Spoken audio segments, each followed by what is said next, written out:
Current அஃபேர்ஸ்ல ஒரு முக்கியமான திட்டம் பத்தி தான் பார்க்க போறோம். நேத்து செப்டம்பர் 15 அண்ணாவுடைய பிறந்தநாள் அன்னைக்கு நம்மளுடைய முதல்வர் அவர்கள் அன்பு கரங்கள் அப்படிங்கிற இந்த ஒரு திட்டத்தை சென்னை கலைவாணர் அரங்கத்தில் தொடங்கி வச்சிருக்காங்க. இந்த திட்டமானது ஆல்ரெடி தொடங்கப்பட்ட தாய் மாணவர் திட்டம் இருக்கு இல்லையா, அந்த தாய் மாணவர் திட்டத்துடைய ஒரு பகுதி தான் வந்து இந்த அன்பு கரங்கள் திட்டம்.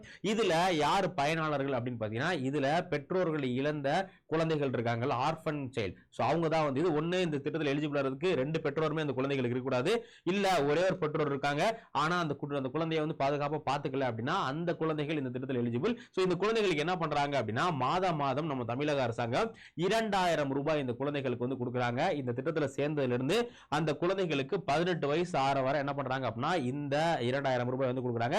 சோ அது மட்டும் இல்லாம அந்த குழந்தைக்கு வேற ஸ்கில் டெவலப்மெண்ட், கேரியர் கவுன்சிலிங், அது மட்டும் இல்லாம அவங்களுக்கு மடிக்கணி லேப்டாப்பும் கொடுக்கறதுக்காக உள்ள ஒரு திட்டம் தான் என்ன அப்படின்னா இந்த அன்பு கரங்கள் அப்படிங்கிற இந்த திட்டம். இப்போ உங்களுக்கான கேள்வி என்ன அப்படின்னா, தாய் மாணவர் திட்டம் எதுக்காக கொண்டு வரப்பட்டு மறக்காம கமெண்ட் செக்ஷன்ல கமெண்ட் பண்ணுங்க. இதே மாதிரி எக்கச்சக்கமான கரண்ட் அஃபேர்ஸ்க்கு நம்மளுடைய அடாப்ட் 47 தமிழ் சேனலை சப்ஸ்கிரைப் பண்ணிக்கங்க. தேங்க்யூ.